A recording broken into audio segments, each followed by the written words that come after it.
Good morning everyone, সবাইকে স্বাগত জানাই সাকসেস মান্ত্রা ইউটিউব চ্যানেলে। আশা করি সবাই ভালো আছো এবং সবার প্রিপারেশন সবাই স্টার্ট করে দিয়েছো সিরিয়াসলি, কারণ নোটিফিকেশান এসে গেছে ডব্লিউবিএসএসসি ক্লার্ক এবং গ্রুপ ডির। এবং আমরা সেই এক্সামের কথা মাথায় রেখেই ক্লাস স্টার্ট করেছি বেশ কিছুদিন আগে থেকে। আজকে আমাদের রেশিও প্রপোর্শনের প্র্যাকটিস ক্লাস 3। আমরা কি করছি, আমরা ম্যাথসের পুরো সিলেবাস কভার করছি থ্রু প্র্যাকটিস ক্লাসেস, এবং প্রত্যেকটা চ্যাপ্টার ওয়াইজ আমরা প্র্যাকটিস ক্লাস করছি। এক একটা ক্লাসে আমরা 10টা করে কোয়েশ্চেন ডিসকাস করি, এবং এটা রেশিও প্রপোর্শনের ক্লাস 3, মানে এর আগে 20টা কোয়েশ্চেন ডিসকাস করা হয়ে গিয়েছে। আজকে আমরা আরও 10টা কোয়েশ্চেন ডিসকাস করব। যারা চ্যানেলে নতুন তারা অতি অবশ্যই সাবস্ক্রাইব করে নেবে নেক্সট ক্লাসগুলোর জন্য, এবং বেল আইকন প্রেস করতে ভুলবে না যাতে নোটিফিকেশান মিস না হয়। এবং অতি অবশ্যই পুরনো ক্লাসগুলো দেখে নিও। আমি লিঙ্ক আই বাটনেও দিয়ে দিচ্ছি প্লেলিস্টের, এবং ডেসক্রিপশনেও লিঙ্ক দিয়ে দিচ্ছি পুরো প্লেলিস্টের প্র্যাকটিস ক্লাসে, সেগুলো দেখে নিও। এর আগে percentage, profit loss, simple interest, এই 3টে চ্যাপ্টার আমাদের কভার হয়ে গেছে। ওই 3টে চ্যাপ্টারের দেখতে পাচ্ছ এটা এখানে লেখাই রয়েছে ক্লাস 10, মানে এর আগে টোটাল 9টা ক্লাস হয়েছে। 3টে পার্সেন্টেজ, 3টে প্রফিট লস, একটা সিম্পল ইন্টারেস্ট, আর 2টো রেশিও প্রপোর্শন। তো আজকে 10th class, overall 10th class, আর এটা রেশিও প্রপোর্শনের 3rd ক্লাস। তো এর আগের ফার্স্ট ক্লাসে আমরা একদম বেসিক লেভেলের কোয়েশ্চেন অ্যান্সার দেখেছিলাম। সেকেন্ড ক্লাসে আমরা একটু হায়ার লেভেল দেখেছি, কয়েন রিলেটেড কোয়েশ্চেন্স দেখেছি। আজকের ক্লাসেও আমরা কয়েন রিলেটেড কোয়েশ্চেন্স দেখবো, এবং আরেকটু বেটার লেভেলের কোয়েশ্চেন্স দেখবো। ঠিক আছে, দেন দেখছি তো যদি তোমাদের মনে হয়, যদি তোমাদের কিছু ডাউট থাকে, মনে হয় রেশিও প্রপোর্শনের আরও কিছু কনসেপ্টস, কোনো কনসেপ্টস মিস হয়ে গেছে, কভার করা বাকি, আমাকে কমেন্টে জানিও, তাহলে আরও একটা ক্লাস নেব। নয়তো নেক্সট ক্লাসে আমি ভাবছি অন্য চ্যাপ্টারে শিফট করে যাবো এবার। টাইম অ্যান্ড ওয়ার্ক বা টাইম স্পিড ডিস্টেন্স, যে কোনো একটা চ্যাপ্টার এখান থেকে পিক করে নেবো। এই দুটোর মধ্যে যে কোনো একটা চ্যাপ্টার স্টার্ট করবো। তো চলো আজকের ক্লাস আগে কমপ্লিট করা যাক। আজকের ক্লাসে ফার্স্ট কোয়েশ্চেন দেখো কি বলেছে। Two numbers are in the ratio 2:5. If 24 is subtracted from each, the ratio becomes 1:3. Find the original numbers. দেখো রেশিও কত ছিল, রেশিও ছিল 2:5, সেখান থেকে কত হয়ে গেছে 1:3। 1:3 কী করেছে, 24 সাবট্র্যাক্ট, 24 বাদ দেওয়া হয়েছে দুটো নাম্বার থেকেই।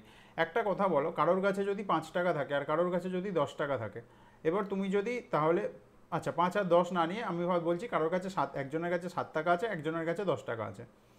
তো কত টাকা গ্যাপ আছে দুজনের মধ্যে, ডিফারেন্স কত, 3 টাকার ডিফারেন্স। আচ্ছা দুজনের কাছ থেকেই যদি 2 টাকা করে নিয়ে নাও, কি হবে, এর কাছে 5 টাকা হয়ে যাবে, ওর কাছে কত হয়ে যাবে 8 টাকা। তাতেও দুজনের মধ্যে ডিফারেন্সটা কত, 3 টাকারই ডিফারেন্স থাকবে। তার মানে কি, যখন আমি দুদিক থেকে ইকুয়াল অ্যামাউন্ট সাবট্র্যাক্ট করছি, ইকুয়াল অ্যামাউন্ট বাদ দিচ্ছি, তাহলে আমার কি গ্যাপটা সেম থাকা উচিত দুজনের মধ্যে, গ্যাপটা সেম থাকা উচিত। কিন্তু দেখো এই ধরনের অঙ্কগুলোয় কি হয়, 2 আর 5-এর মাঝে গ্যাপ কত আছে 3, 1 আর 3-এর মাঝে গ্যাপ কত আছে 2, দুটো থেকেই তো 24 করে বাদ দিয়েছে, তাহলে গ্যাপটা চেঞ্জ হলো কেন? যখন দেখো একটা হচ্ছে এই ধরনের অঙ্কগুলো করার বেসিক রুল হচ্ছে যে এক্স ধরে করবে, তুমি 2x আর 5x ধরবে, 2x মাইনাস 24, 5x মাইনাস 24 লিখবে, এইভাবে করবে বেসিক, যেটা 2x মাইনাস 24 লিখবে, আর এখানে লিখবে 5x মাইনাস 24, তার সাথে এখানে ইকুয়াল করবে 1/3 করে, এটা তুমি সলভ করবে। কিন্তু কোনো দরকার নেই এইভাবে এক্স ধরে সলভ করার, অনেকটা টাইম দেওয়ার। আমরা কি করব, আমরা দেখছি এখানে 3-এর গ্যাপ, এখানে 2-এর গ্যাপ, আমরা চেষ্টা করব এই গ্যাপটা সেম করার আগে। কিভাবে, এখানে যে গ্যাপটা রয়েছে সেটা দিয়ে উপরের রেশিওটাকে গুণ করব পুরো, কত পেয়ে যাব 4:10, আর ওপরে যে গ্যাপটা রয়েছে সেটা দিয়ে নিচের রেশিওটাকে গুণ করে দেবো, তাহলে কত হয়ে যাবে বলো, এটা 3:9। এবার দেখো এখানে 4 আর 10-এর মাঝে কত 6-এর গ্যাপ, এখানে 3 আর 9-এর মাঝে 6-এর গ্যাপ। যখন গ্যাপ সেম হয়ে গেল তখন দেখো এখানে 4 থেকে 3 কত কমেছে -1, এখানে 10 থেকে 9 কত কমেছে -1, এটাও ইকুয়াল হয়ে গেল, দুদিকেই -1 করে কমেছে। কিন্তু এর আগে দেখো এখানে কত কমছিল -2, এখানে কত কমছিল -1, ইকুয়াল ছিল না। এবার ইকুয়াল হয়ে গেল, এবার আমি কি করব, কি হয়েছে, দুদিক থেকেই কত করে কমেছে -1 করে, কিন্তু আমাকে কত বলেছে, কত কমেছে 24। তার মানে আমি কি বলতে পারি, এই যে 1 কমেছে, এই 1-এর ভ্যালুই 24, এই যে 1 কমেছে এই 1-এর ভ্যালুই 24। তাহলে আমাকে কি বলেছে, আসল সংখ্যা কত, আসল রেশিও কত ছিল 2:5। তো 1-এর ভ্যালু যদি 24 হয়, তাহলে 2-এর ভ্যালু কত হয়ে যাবে 48, আর 5-এর ভ্যালু কত হয়ে যাবে 5 × 24 120। তাহলে আমার অ্যান্সার কত হয়ে যাবে, আমার অ্যান্সার হয়ে যাবে 48 আর 120। তো অপশান কোন অপশান হবে, অপশান ডি। আমার অ্যান্সার হয়ে যাবে অপশান ডি, 48 আর 120। ক্লিয়ার হয়েছে আশা করি। দেখো এর আগের ক্লাসে এই ধরনের অঙ্ক আমরা করিনি, কারণ আগের ক্লাসে আমরা করছিলাম যে বাদ দিচ্ছে, তো এই গ্যাপটা সেম, মানে কোনো গ্যাপে চেঞ্জ হচ্ছিল না, এই যে গ্যাপটা এটা কনস্ট্যান্ট থাকছিল, এটা চেঞ্জ হচ্ছিল না। কিন্তু যদি এরকম কোয়েশ্চেন আসে যেখানে গ্যাপ চেঞ্জ হয়ে যাবে, সেখানেও এক্স না ধরে কিভাবে করব সেটা আমাদের জানতে হবে। এক্স ধরবো কেন, এত ইজিলি যখন অঙ্ক হয়ে যাচ্ছে। শুধু যে গ্যাপটা আছে সেটা দিয়ে ক্রসে মাল্টিপ্লাই করতে হবে, নিচে যে গ্যাপটা আছে ওটা দিয়ে ওপরের রেশিওকে, ওপরের গ্যাপটা দিয়ে নিচের রেশিওকে ঘুরিয়ে মাল্টিপ্লাই করে দিলে গ্যাপ সেম হয়ে যাবে। দেন একই নিয়ম, আগের ক্লাসে এই নিয়মে অঙ্ক আমরা আগেও করেছি। ক্লিয়ার আশা করি। যদি কারোর ক্লিয়ার না হয়ে থাকে, যদি ডাউট থাকে আমাকে কমেন্টে অতি অবশ্যই জানাবে। চলো নেক্সট কোয়েশ্চেন দেখে নিই। নেক্সট কোয়েশ্চেন দেখো, কয়েনের কোয়েশ্চেন কি বলছে। দেয়ার আর ₹1, ₹2 and ₹5 coins in the ratio 5:8:12. If the total value is 708, find the number of coins of each type. আচ্ছা, এই অঙ্কটা কি আগের ক্লাসে হয়ে গেছিলো? একটু আমাকে দেখে বলবে। আমার মনে হচ্ছে কোয়েশ্চেন রিপিট হয়েছে, বা নাও হতে পারে, বাট একটু আমাকে জানিও। তো আমাকে এখানে কি বলেছে আমি অঙ্কটা করে দিচ্ছি ফের, যদি হয়ে গিয়েও থাকে। ₹1, ₹2 আর ₹5। রেশিও কত বলেছে? 5:8:12. ইফ দেয়ার টোটাল ভ্যালু, আচ্ছা কয়েনের অঙ্কে আমাদেরকে কি করতে হয়, যদি নাম্বার দেওয়া থাকে আমাদেরকে ভ্যালুতে কনভার্ট করে নিতে হয়। ভ্যালু রেশিওতে যদি আমরা কনভার্ট না করি আমরা ক্যালকুলেশন করতে পারবো না, কারণ আমাদেরকে টোটাল ভ্যালু বলে দিয়েছে ₹708।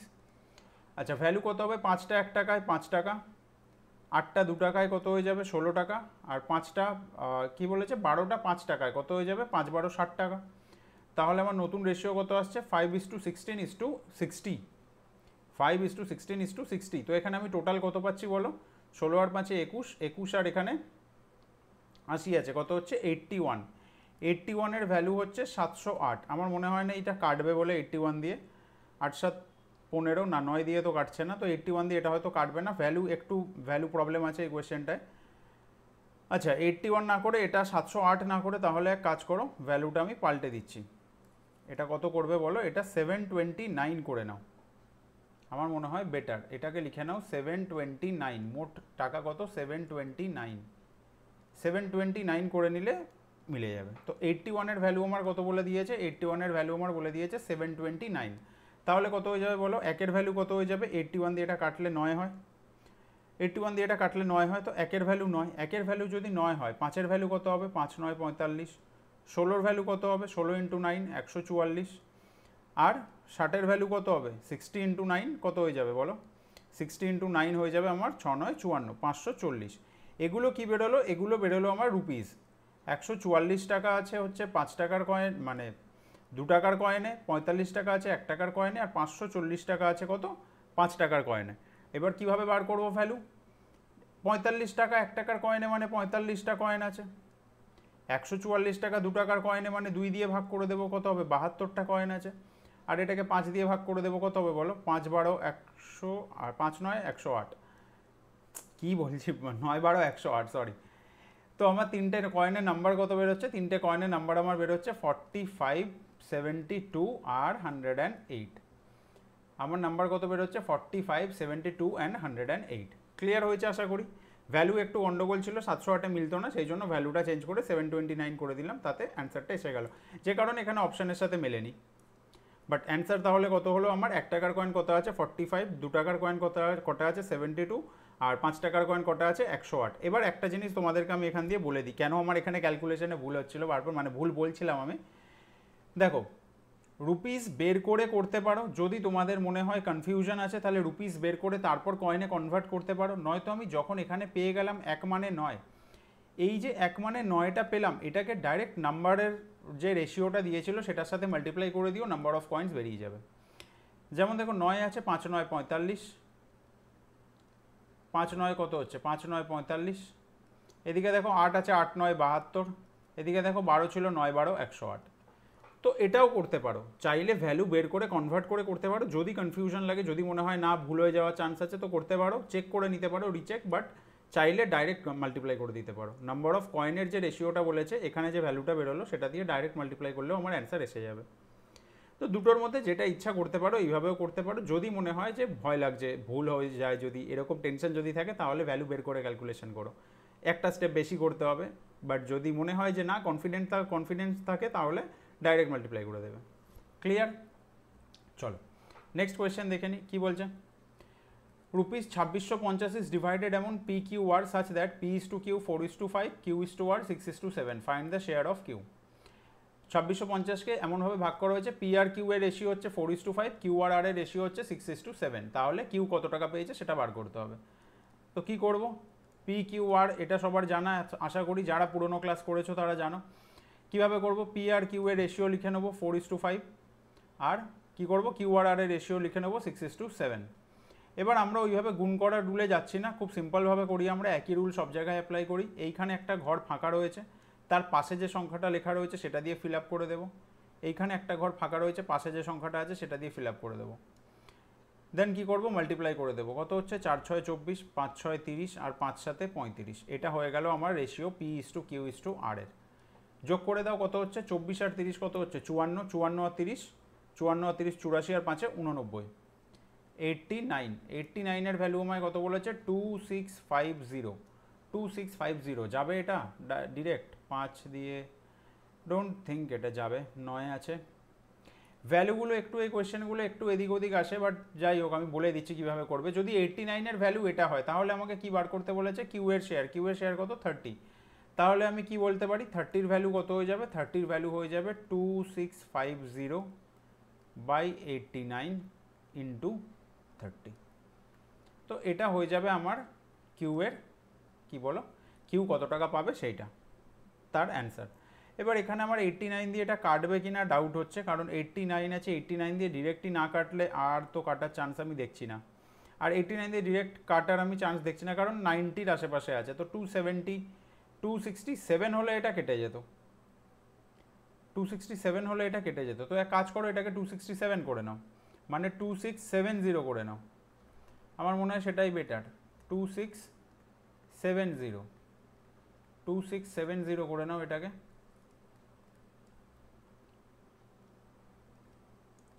এটাকে কি করো, এটাকে করে নাও 2670। তাহলে আমার মনে হয় 3 দিয়ে কেটে যাবে, 3 9 27, 7 হাতে 2, 3 8 24, 2 26। তো এটা কাটলে কত হয়ে যাবে, 30। তাহলে 30-এর ভ্যালু কত হয়ে যাবে, 30-এর ভ্যালু হয়ে যাবে 900। এই দেখো অপশানেও 900 আছে, তার মানে কোয়েশ্চেনে এই ভ্যালুটাই উল্টোপাল্টা টাইপ হয়েছে। তাহলে অ্যান্সার কত হয়ে যাবে, অ্যান্সার হয়ে যাবে 900। বোঝা গেল? আমি 3টে রেশিও বার করে নিলাম, ইকুয়াল করে দিলাম, সেখান থেকে ক্যালকুলেশন। এটা ইজি ছিল, কিন্তু এই রেশিও ইকুয়াল করার এই প্রসেসটা মাথায় রাখবে। যদি 4টে বা 5টা ভ্যালু থাকে সেটা, সেই ক্ষেত্রেও এই রুল অ্যাপ্লিকেবল হবে। মানে ধরো এখানে PQRS রয়েছে, সেক্ষেত্রে কী হতো, এখানে আরও একটা ঘর ফাঁকা থাকতো, সেমভাবে ফিল আপ করতাম, এদিকেও ফাঁকা থাকতো, ফিল আপ করতাম। বোঝা গেছে? যে নাম্বারের পাশে ঘরটা ফাঁকা রয়েছে সেই নাম্বার দিয়ে ফিল আপ করে মাল্টিপ্লাই করে দেবো ওপর নিচে, তাহলেই আমি ওভারঅল পুরো কম্বাইন্ড রেশিও পেয়ে যাব। চলো পরের কোয়েশ্চেন দেখে নিই।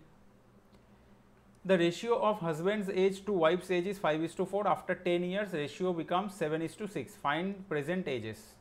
বর্তমান বয়স জানতে চেয়েছে, বর্তমান বয়সের রেশিও 5:4, 10 বছর পর হয়ে গেছে 7:6।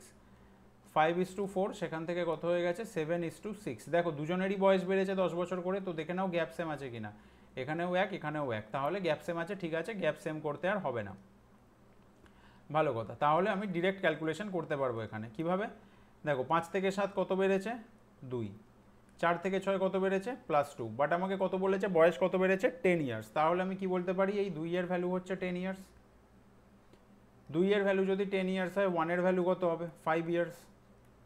1 এর ভ্যালু যদি 5 ইয়ার্স হয়, আমাকে কি বার করতে বলেছে, ফাইন্ড প্রেজেন্ট এজ, বর্তমান বয়স কত। 10 বছর পর গিয়ে 7:6 হবে, বর্তমানে তো 5:4, তাহলে কত, 4 এর ভ্যালু কত, 4 5 20 বছর, 20 ইয়ার্স। আর 5 এর ভ্যালু কত, 5 5 25 বছর। অপশানেই নেই, তো অ্যান্সার কত হয়ে গেল, অ্যান্সার হয়ে গেল 25 আর 20। অ্যান্সার কত হয়ে গেল, অ্যান্সার হয়ে গেল 25 আর 20। ক্লিয়ার হয়েছে? এতদিন যারা করো তারা জানো মাঝে মাঝে অপশান একটু এদিক ওদিক হয়ে যায়। আমার অনেক বেশ কিছু কোয়েশ্চেনে অপশানে অ্যান্সার যেটা বেরোয় সেটা অপশানে থাকে না, তো একটু এটা অ্যাডজাস্ট করে নিও। আমি চেষ্টা করছি এটা যত কম করা যায় তত বেটার, বাট আশা করি ক্লিয়ার হয়েছে। চলো, আমি চেক করা হয় না অ্যাকচুয়ালি কোয়েশ্চেনগুলো নেওয়ার পর, আমি রিচেক করে নেবো এরপর থেকে, দেখছি, চেষ্টা করছি। নেক্সট কি বলছে দেখো, আ bag contains ₹1, ₹2, ₹1, ₹2 and ₹5 coin in the ratio 2:3:4. If the total value is 198, how many 5 rupee coin are there? 5 টাকার কয়েন কটা আছে শুধু সেটা বার করতে বলেছে, রেশিও বলে দিয়েছে। কি কি বলেছে, ₹1। এটাতে আমরা আগের অঙ্কটায় যেরকম আমরা বলছিলাম যে ডিরেক্ট মাল্টিপ্লাই করে দিতে, এটাতে সেইভাবে করব। দেখো কি বলেছে, ₹1 কত বলেছে, 2:3:4। এবার এটা কি, এটা নাম্বার অফ কয়েন্সের রেশিও, তাহলে আমি ভ্যালু রেশিওতে আমাকে নিয়ে যেতে হবে। ভ্যালু রেশিওতে কী হবে, দুটো 1 টাকার কয়েন মানে 2 টাকা, তিনটে 2 টাকার কয়েন মানে 6 টাকা, চারটে 5 টাকার কয়েন মানে 20 টাকা, তাই তো? তো 2, 6 আর 20 আছে, তো আমি কি লিখতে পারি 1:3:10, ছোট করে নিতে পারি, এটা 2 দিয়ে কেটে যাবে সব কটা।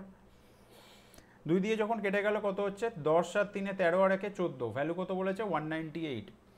আবার সেই ভ্যালু, এটা 196 করে নাও, 198 কাটে না 14 দিয়ে। 14 এর ভ্যালু তাহলে কত বলে দিয়েছে 196, 14 এর ভ্যালু কত বলে দিয়েছে 196, 196 যদি বলে দেয় তাহলে একের ভ্যালু কত হয়ে যাবে, একের ভ্যালু হয়ে যাবে 14, কারণ 196 হচ্ছে 14 এর স্কোয়ার। তো একের ভ্যালু কত হয়ে যাবে, একের ভ্যালু হয়ে যাবে 14। এবার আমাকে কি জিজ্ঞাসা করেছে যে 5 টাকার কয়েন কটা আছে, কটা ছিল বলো 4, তো 4কে 14 দিয়ে গুণ করে দিলে কত হয়ে যাবে, না না এটা তো ভ্যালু গন্ডগোল হচ্ছে না এটা, আচ্ছা ছেড়ে দাও। এখানে আমরা যেহেতু রেশিওটা চেঞ্জ করেছি, এখানে এইভাবে না করাই বেটার, এখানে ডাইরেক্ট ক্যালকুলেশন করে নিয়ে করো। 5 টাকার কয়েন একের ভ্যালু যদি 14 বেরোয়, একের ভ্যালু যদি 14 বেরোয়, তাহলে 10-এর ভ্যালু কত বেরোবে, 10-এর ভ্যালু বেরোবে 140, 10-এর ভ্যালু কত বেরোবে 140। এবার 140কে 5 দিয়ে ভাগ করে দাও, 140কে 5 দিয়ে ভাগ করে দাও, কত হয়ে যাবে বলো, 5 দুগুণে 10, 5 দুগুণে 10 আর 5 8 40, তো অ্যান্সার হয়ে যাবে 28, অ্যান্সার হয়ে যাবে 28। ক্লিয়ার? তো 5 টাকার কয়েন কটা, 5 টাকার কয়েন ছিল 28টা। ক্লিয়ার হয়েছে? এই অঙ্কটায় ভ্যালু একটু এদিক ওদিক ছিল, তো সেই জন্য ক্যালকুলেশন প্রবলেম হতে পারে। যাই হোক, আমি দেখে নিচ্ছি, আমি নেক্সট ক্লাস থেকে চেষ্টা করবো যাতে কোয়েশ্চেন একদম প্রপার ঠিকঠাক থাকে, কারণ আমার আরেকবার রিচেক করা হয় না ইন জেনারেল কোয়েশ্চেন যেগুলো আসে সেখানে, তো সেই কারণে একটু প্রবলেম হয়ে যায় এক একটা ক্লাসে। তো চলো ঠিক আছে, দেখছি নেক্সট ক্লাস থেকে চেষ্টা করবো কোয়েশ্চেন চেক করে নেওয়া যাতে এই প্রবলেমগুলো না হয়। নেক্সট কোয়েশ্চেন কি বলেছে দেখো, 2 numbers are in the ratio 11:13, if the sum is 96 find the numbers। এটা একদম সোজা, 11:13 বলে দিয়েছে রেশিও, সাম বলে দিয়েছে 96, আমি কি করব, আমি যোগ করে নেব 13 আর 11, 11 আর 13 যোগ করে নাও, কত হচ্ছে, এই দুটোকে আমি ধরে নিচ্ছি একটা নাম্বার 11 একটা নাম্বার 13, তো যোগ করলে আমি কত পাবো 24, এই 24 এর ভ্যালু আমাকে বলে দিয়েছে 96, একের ভ্যালু তাহলে কত 4, একের ভ্যালু 4 হলে 11-র ভ্যালু কত হয়ে যাবে 44 আর 13-র ভ্যালু কত হয়ে যাবে 52, তাহলে আমার অ্যান্সার কত হয়ে যাবে, আমার অ্যান্সার হয়ে যাবে 44 আর 52, অপশন এ হয়ে যাবে আমার অ্যান্সার 44 আর 52। এটা ইজি কোয়েশ্চেন ছিল, এরকম ইজি কোয়েশ্চেনও এক্সামে আসতে পারে, বাট ঠিক আছে দেখে রাখো, অনেক সময় কি হয় টাফ কোয়েশ্চেন করতে করতে ইজি কোয়েশ্চেনে ভুল হয়ে যায়, তো এক দুটো ইজি কোয়েশ্চেনও সেই জন্য মাঝে মাঝে ইনক্লুড করা থাকে সেটে। চলো পরের কোয়েশ্চেন দেখে নিই। আশা করি আগেরটায় কারোর কোনো ডাউট নেই, কোথাও কারোর কোনো কোয়েশ্চেনে যদি ডাউট থাকে, আমি বারবার বলছি যদি ডাউট থাকে আমাকে কমেন্টে অতি অবশ্যই জানাবে, এবং যদি মনে হয় রেশিও প্রপোর্শনের আর কোনো টাইপ মিস হয়ে গিয়েছে, সেই টাইপের কোয়েশ্চেন হলে ভালো হতো, সেটাও আমাকে কমেন্টে জানিও, তাহলে আমি তার উপর আরেকটা ক্লাস নিয়ে নেবো রেশিও প্রপোর্শনে, নয়তো আমি নেক্সট যে কোনো চ্যাপ্টারে মুভ করে যাব। কোন চ্যাপ্টার করতে চাও সেটাও আমাকে জানাতে পারো কমেন্টে, এরপরে কোন চ্যাপ্টার করতে চাও। চলো কি বলছে, a sum is divided among p q r such that p is to q equal to 3:4 and q is to r equal to 5:7, r gets 280, how much does p get? p q r এর মধ্যে ভাগ করা হলো, p is to q এর ratio 3:4, q is to r এর ratio 5:7, r যদি 280 টাকা পায় p কত হবে, তো p q r তিনটে, p এর কত বলে দিয়েছে 3:4 আর q বলে দিয়েছে, q আর r এর কত বলে দিয়েছে 5:7, কি করব, ফাঁকা আছে নাম্বার দিয়ে ফিল আপ করে দেবো, ফাঁকা আছে পাশের নাম্বার দিয়ে ফিল আপ করে দেবো, তারপর কি করব মাল্টিপ্লাই করব, 3 5 15, 4 5 20, 4 7 28, 20 আর 15 35, 35 আর 28 কত হয়ে যাচ্ছে বলো 63, 35 আর 28 কত হয়ে যাচ্ছে 63, 63 এর সাথে এই সেটটায় ভ্যালু ভীষণ উল্টোপাল্টা, 63 এর সাথে 280 কোনো দিনই কাটবে না, 63 এর সাথে 280 কোনো দিনই কাটবে না, আশেপাশের ভ্যালু কি হতে পারে ভেবে আমি চেঞ্জ করে দিচ্ছি সেটা, 63 এর সাথে 280, আচ্ছা না 280 তো 63 এর ভ্যালু বলেনি, এক মিনিট সব কিছুতে এরকম যোগ করে আমি কোয়েশ্চেনই পড়িনি ঠিক করে, কি বলেছে 280 টাকা কে পেয়েছে, আর পেয়েছে 280 টাকা, ও তাহলে তো ঠিক আছে, আর এর ভ্যালু কত বেরিয়েছে 28, তাহলে 28 এর ভ্যালু হচ্ছে 280, এখানে তো টোটালটা বলেনি, এখানে বলেছে আর পেয়েছে 280 টাকা, তাহলে আর এর ভ্যালু 28 এর ভ্যালু কত 280, তাই যদি হয় তাহলে কার ভ্যালু বার করতে বলেছে পি এরটা, পি কত পেয়েছে 15, 28 এর ভ্যালু যদি 280 হয় 15 এর ভ্যালু কত হয়ে যাবে বলো 150, ওখানে একটা জিরো অ্যাড হয়েছে তো এখানেও একটা জিরো অ্যাড হয়ে যাবে, 15 এর ভ্যালু কত হয়ে যাবে 150, তাহলে অপশন সি হবে। আমি ভাবছিলাম টোটাল বলে দিয়েছে, আমি সেই জন্য আরেকবার দেখলাম টোটাল বলেনি এখানে, এবং এই জিনিসটা তোমরাও একটু খেয়াল রাখবে কোয়েশ্চেনে, এরকম ভুল হতে পারে, এখানে যেমন দেখো আমি 63 দিয়ে 280 ডিভিজিবল নয় বলে আমি ফের চেক করলাম। অনেক সময় কি হয় কোয়েশ্চেনে এরকমও হতে পারে যে এই নাম্বারটা ডিভিজিবল, 63 দিয়ে হয়তো যে টোটালটা বলেছে ওটা হয়তো 63 দিয়েও ডিভিজিবল, মানে টোটালটা দিয়ে। সেক্ষেত্রে তোমরা ভাগ করবে, করে তারপর যারটা বার করতে বলেছে বার করে দেবে, তোমার মনেও হবে না তুমি ভুল করেছো। এবং হয়তো দেখবে যেটা বেরিয়েছে অ্যান্সার সেটাও অপশানে রয়েছে, তো তোমার মনেই হবে না তুমি ভুল করেছো।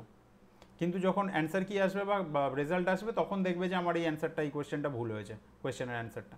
তো এই জন্য একটু ভালোভাবে দেখে পড়ে নেবে, এই ধরনের ভুল যেন না হয়। চলো পরের কোয়েশ্চেন দেখে নিই কী বলছে। Ratio of A salary and B salary is 5:7 and each spend 80% of his salary. If B saves 560 more than A, find A salary. দেখো খুব ভালো কোয়েশ্চেন এটা রেশিও আর পার্সেন্টেজ মিক্স করে দিয়েছে। এ আর বি এর স্যালারি কত বলেছে, ratio 5:7। Each spend 80% of his salary, দুজনেই তার স্যালারির 80% খরচা করে। আর B saves 560 more than A, B এর থেকে 560 টাকা বেশি সঞ্চয় করে। তাহলে এর স্যালারি কত? যেহেতু এটা পার্সেন্টেজ আর রেশিওর মিক্স, তো আমরা দুটো মিক্স করে করবো, আমরা এখানেও এক্স ধরবো না। কিভাবে মিক্স করব? দেখো রেশিও কত বলেছে 5:7, কিন্তু যেহেতু পার্সেন্টেজেরও মিক্স আছে, আমি 5 আর 7 লিখবো না, আমি কি লিখবো, আমি লিখবো এ এর স্যালারি 500, বি এর স্যালারি 700। যেহেতু পার্সেন্টেজ আছে আমি 500 আর 700 ধরে নিচ্ছি, যেহেতু পার্সেন্টেজ আমরা 100 এর বেস নিয়ে ক্যালকুলেশন করি, আর রেশিও আছে মাল্টিপ্লাই করে দিলাম, এ এর স্যালারি 500, বি এর স্যালারি 700। এবার দেখো দুজনেই 80% খরচা করে, তার মানে দুজনেই কি করে 20% সেভ করে, 20% সেভ করে, তো সেটাই বার করে নাও। আমরা বার করে নিচ্ছি ডাইরেক্ট সেভিংস, 500 20% কত হয়ে যাবে বলো, 0 0 কেটে দেবো, 5 20 কত হয়ে যাচ্ছে 100। আমি এখানে লিখে দিচ্ছি সেভিংস। আর এদিকে কত বলেছে 700, 700 20% কত হয়ে যাবে, দেখো নিচে 100 লিখবো, সেই দুটো জিরো কাটবে, কত হয়ে যাবে 7 দুগুণে 14, 140। তাহলে দুজনে বি এর থেকে কত টাকা বেশি সেভ করছে, 40 টাকা। বি সেভ করছে কত বেশি, 40 টাকা, কিন্তু কোয়েশ্চেনে কত বলেছে 560 টাকা বেশি সেভ করে। তো 40-এর ভ্যালু যদি 560 হয়, তাহলে একের ভ্যালু কত হবে বলো? একের ভ্যালুও দরকার নেই, 10-এর ভ্যালু বের করো, 4 দিয়ে ডিভাইড করে দাও, 4 14 56, 10-এর ভ্যালু কত হবে 140। 10-এর ভ্যালু যদি 140, আমাকে কার স্যালারি বার করতে বলেছে, এ এর স্যালারি। এর স্যালারি কত ধরেছিলাম 500। 10-এর ভ্যালু যদি এটা হয়, তাহলে 100-র ভ্যালু কত হবে, একটা জিরো বাড়ালাম, এদিকেও একটা বাড়বে 1400। আর তাহলে 500-র ভ্যালু কত হবে, 5 দিয়ে গুণ করে দেবো, 5 14 70, তো কত হয়ে যাবে 7000। স্টেপ বাই স্টেপ করলাম, এটা ডিরেক্টও করা যেতে পারতো, সেক্ষেত্রেও এটাই অ্যান্সার আসতো। তো এর স্যালারি কত বেরোলো, এর স্যালারি বেরোলো 7000 টাকা, অপশানে নেই। যাই হোক ঠিক আছে, বোঝা গেছে, আশা করি ক্লিয়ার হয়েছে। আজকে সেটটাই দেখছি একটু বেশিই প্রবলেম রয়েছে কোয়েশ্চেনগুলোতে, ঠিক আছে, তার জন্য আই এম সরি। আমি চেষ্টা করবো নেক্সট সেট থেকে যাতে এই ধরনের প্রবলেম না হয়, একটু অ্যাডজাস্ট করে নাও আজকের ক্লাসটা। অঙ্কগুলো বোঝা যাওয়াটা মেন, সেটা যদি বোঝা গিয়ে থাকে তাহলে ঠিক আছে, আমার যেটা উদ্দেশ্য সেটা সফল। সেটা তোমরা বলো যে বোঝা গেছে কিনা, আর যদি বোঝা না যায় তো সেটা কোথায় ডাউট থাকছে সেটাও আমাকে কমেন্টে জানিও। বাট এটা বোঝা গেছে আশা করি। 500 আর 700 ধরলাম, 20% সেভিংস, যেহেতু 80% খরচা করছে তাহলে সঞ্চয় 20%, তো আমি ডাইরেক্ট 20%টাই বের করলাম। কি করবো 80% বের করে আবার মাইনাস করে, আমি সোজা 20%ই বের করে নিই। তো সেভিংস আমার বেরিয়ে গেল, ডিফারেন্স যেটা সেটার সাথে ক্যালকুলেশন করে আমার ভ্যালু কত বেরোলো, এর স্যালারি 7000। ক্লিয়ার হয়েছে আশা করি। চলো পরের কোয়েশ্চেন দেখে নিই কি বলেছে। Sum of rupees 2800 divided among A B C in the ratio 1/2 1/3 1/4, find B share. 2800 টাকা ভাগ করা হয়েছে এই রেশিওতে, কত রেশিওতে, 1/2 1/3 1/4।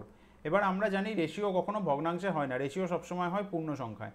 পূর্ণ সংখ্যায় নিয়ে যাওয়ার জন্য আমাদেরকে কি করতে হবে, 2 3 আর 4-এর আমরা লসাগু নেব, সেটা দিয়ে প্রত্যেকটা রেশিওকে আমরা গুণ করে দেবো, প্রত্যেকটা ভগ্নাংশকে আমরা গুণ করে দেবো।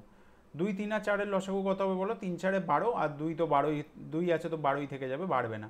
তো 12 দিয়ে যদি গুণ করে দিই কত হবে, 12 × 1/2 করলে এটা কত হয়ে যাবে 6, 12 × 1/3 করলে কত হয়ে যাবে 4, আর 12 × 1/4 করলে কত হয়ে যাবে 3। তাহলে রেশিও কত হলো 6:4:3। কত হচ্ছে 6:4:3-তে কত হচ্ছে দেখো, 6 4 10 আর 3 13। ফের দেখো এখানেও ভ্যালু প্রবলেম, 13-র ভ্যালু 2800 তো কখনোই হবে না, 2800 কেটে লিখে নাও 2600। তাহলে 13-র ভ্যালু আমি কত ধরতে পারি 2600। 13-র ভ্যালু যদি 2600 হয়, একের ভ্যালু কত হয়ে যাবে, একের ভ্যালু হয়ে যাবে 200। একের ভ্যালু যদি 200 হয় তাহলে কি বার করতে হবে বলেছে, বি এর ভাগ কত, বি কত, বি পেয়েছে 4, তাহলে 4-এর ভ্যালু কত হয়ে যাবে, 4-এর ভ্যালু হয়ে যাবে 800। এখানে অপশান ঠিক আছে, কোয়েশ্চেনে ভ্যালু ভুল ছিল। তাহলে অ্যান্সার কত হয়ে যাবে? অ্যান্সার হয়ে যাবে 800। ক্লিয়ার? যদি ভগ্নাংশে দেওয়া থাকে রেশিও, তাহলে সেখান থেকে কিভাবে আমরা পূর্ণ সংখ্যায় আনবো সেটা বোঝা গেছে আশা করি। এই অঙ্কটা সেই কারণে ইনক্লুড করা, যাতে এই জিনিসটাও বুঝিয়ে দিতে পারি। চলো লাস্ট কোয়েশ্চেন দেখে নিই আজকের ক্লাসে। তোমরা কিন্তু আমাকে অতি অবশ্যই জানাবে যে তোমাদের কিছু অন্য মানে রেশিও প্রপোর্শনের অন্য কোনো কোয়েশ্চেন বাকি রইলো কিনা, কোনো কনসেপ্ট বাকি রইলো কিনা সেটা, আর যদি মনে হয় এর পরে কোন চ্যাপ্টার করবে সেটাও জানাতে পারো। নাহলে আমি দেখছি কোনো একটা চ্যাপ্টার, আমি তেমন হলে পোস্ট করে দেবো, সেখানে অপশান দিয়ে দেবো, সেখান দিয়ে তোমরা সিলেক্ট করতে পারো। দেখে নেবো, ভোট করে দিও কোন চ্যাপ্টার স্টার্ট করতে হবে, সেই অনুযায়ী আমি স্টার্ট করবো। 2 numbers are in the ratio 5:7. If each is increased by 20, the ratio changes to 3:4. Find the numbers. দেখো ফের সেরকম কোয়েশ্চেন, ভালো কোয়েশ্চেন। রেশিও ছিল 5:7, সেখান থেকে হয়ে গেল 3:4, কিন্তু কি করেছে? 20 বাড়িয়ে দিয়েছে। 20 বাড়িয়েছে তো বাড়ার কথা, রেশিও একে ভ্যালু তো কমে গেছে 5 থেকে 3, 7 থেকে 4, এখানে 2 কমেছে, এখানে 3 কমে গেছে, 1 তো কমে গেছে, কমার কথা নয়। কেন হয়েছে দেখো, এখানে গ্যাপ কত 2, এখানে গ্যাপ কত 1। এটা হওয়ার কথা না। দুজনকেই যদি 20 করে বাড়িয়ে থাকে তো দুজনের মধ্যে গ্যাপটা তো সেম থাকার কথা। গ্যাপটা কি করে চেঞ্জ হয়ে গেল? দুজনের মধ্যে গ্যাপটা তো সেম থাকার কথা, গ্যাপটা চেঞ্জ হয়ে গেল কি করে? কি করব? গ্যাপ সেম করব কিভাবে? নিচের গ্যাপটা দিয়ে ওপরেরটাকে মাল্টিপ্লাই করব, কত হয়ে যাবে? 1 দিয়ে মাল্টিপ্লাই করলে যা ছিল তাই থাকবে। আর ওপরের গ্যাপটা দিয়ে নিচের রেশিওকে মাল্টিপ্লাই করব, কত হয়ে যাবে? দেখো 6:8। দেখো বেড়ে গেছে, এখানেও 1 বেড়েছে, এখানেও কত 1 বেড়েছে, এবং গ্যাপ সেম, এখানেও 2, এখানেও 2। এবার ব্যাপারটা ইকুয়াল হয়ে গেল। তাহলে আমি এই একের ভ্যালু কত বলতে পারি? একের ভ্যালু বলতে পারি 20, কারণ বলেছে আমাকে 20 বাড়ানো হয়েছিল। সংখ্যাগুলি জানতে চেয়েছে, 5 আর 7-এর ভ্যালু বের করবো। 5-এর ভ্যালু কত হয়ে যাবে? তাহলে 5-এর ভ্যালু হয়ে যাবে 100, 7-এর ভ্যালু কত হয়ে যাবে? 7-এর ভ্যালু হয়ে যাবে 140। তো অ্যান্সার হয়ে যাবে 100 আর 140। অপশানে নেই, বাদ দাও, অপশানে আজকে অনেক কিছুই ছিল না, বাট যাই হোক বোঝা গেছে আশা করি। দেখো এটার সাথে না হবে না, বাদ দাও। বোঝা গেছে আশা করি, বোঝা গেছে আশা করি, কোনো ডাউট নেই। এটা লাস্ট কোয়েশ্চেন ছিল আজকে। যদি ফের বলছি লাস্ট কোয়েশ্চেন ছিল এটা আজকের ক্লাসে। যদি কারোর কোথাও কোনো ডাউট থাকে অতি অবশ্যই আমাকে কমেন্টে জানাবে। ক্লাস যদি শেষ অবধি দেখছো, ক্লাস যদি ভালো লেগে থাকে একটা লাইকও করে দিও, বন্ধুদের সাথে শেয়ার করো অতি অবশ্যই যারা প্রিপারেশন নিচ্ছে। ডাউট আমাকে কমেন্ট অতি অবশ্যই জানিও। যদি মনে হয় রেশিওর কনসেপ্টের কোনো পার্টিকুলার টাইপের কোয়েশ্চেন মিস হয়ে গেছে, সেটা তোমাদেরকে করিয়ে দিলে ভালো হয়, সেটাও কমেন্টে জানিও, তাহলে আমি নেক্সট ক্লাসে সেটা করিয়ে দেবো। আর যদি না হয়, মনে হয় এরপর কোন চ্যাপ্টার করবে সেটাও জানাতে পারো, বা আমি কমিউনিটিতে একটা পোস্ট করে দেবো, সেখানে ভোটও করে দিতে পারো। যেটা তোমাদের ইচ্ছা, যেটা ভালো লাগে কমেন্টে জানাতেও পারো, বা ওখানেও ভোট করে দিও, আমি পোস্ট করেই দেবো কালকে। তো চলো আজকের ক্লাস এখানেই শেষ করলাম, ফের দেখা হবে নেক্সট ক্লাসে। চলো টাটা।